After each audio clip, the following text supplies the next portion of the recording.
There's got to be a better tool for this. But if my parts sourcing is consistent, if there's a special Logan bed cleaning tool, then Logan Actuator will sell it to me for $300, and some guy on eBay will sell it to me 70 years old and broken for $290. Screwdriver. Is what it is.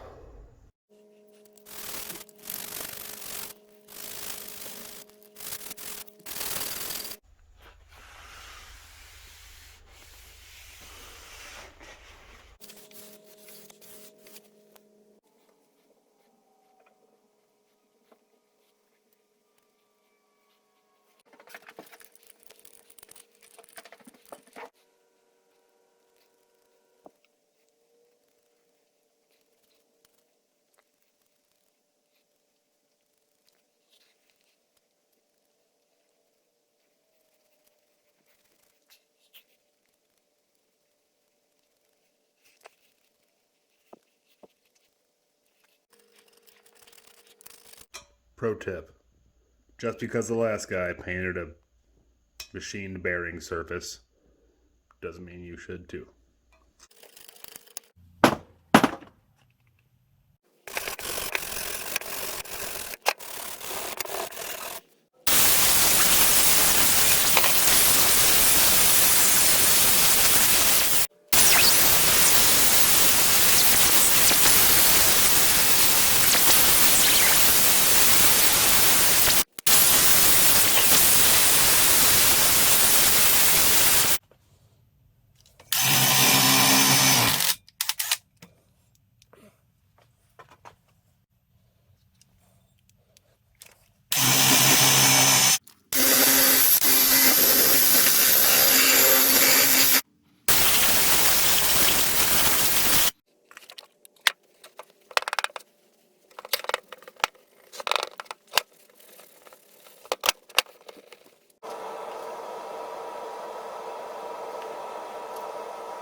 Round two.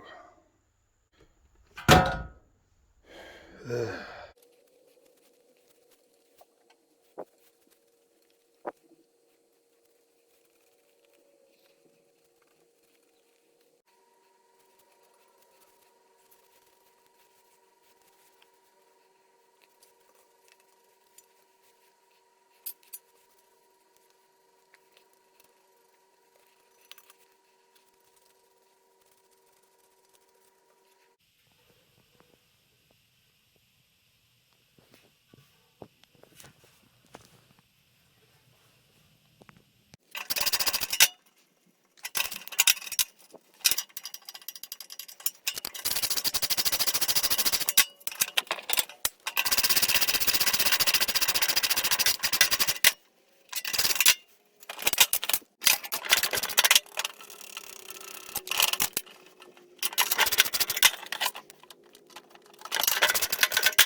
Well, I got it a little better. I was just kind of using this piece of I-beam as an anvil, trying to straighten it out a little bit. The one part did heat up, you saw that. I'm not really sure what to do other than beat on this thing for the next 10 years. Um, if anybody has any tips or suggestions on how to straighten this out and get it cleaned up, let me know in the comments, because I'm kind of at a loss here.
Ah, it's always something.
So I got all these holes plug welded and sanded down for the most part.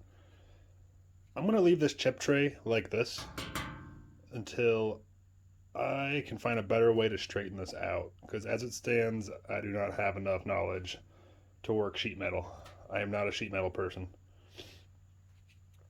So we'll leave that, and that'll come up in another video, maybe the next one. I don't know. If you have any ideas or tips on how to straighten this out a little better, get it all cleaned up, let me know in the comments. Next up, we still have this pile of junk to deal with. I'm still afraid to dig into this because I know I'm going to be missing some parts, likely, and replacing some parts. The headstock will be assembled soon. I'm still waiting on some parts from eBay, so hopefully that'll be in one of the next upcoming videos too. I really want to get the lathe finished before I start working on the whole motor assembly, so I can actually get some of this assembled and clean up some of these parts laying around. It's too easy to mix up bolts. But for now, this is all I got, and I hope you like that. Thank you for watching, and I will see you on the next video.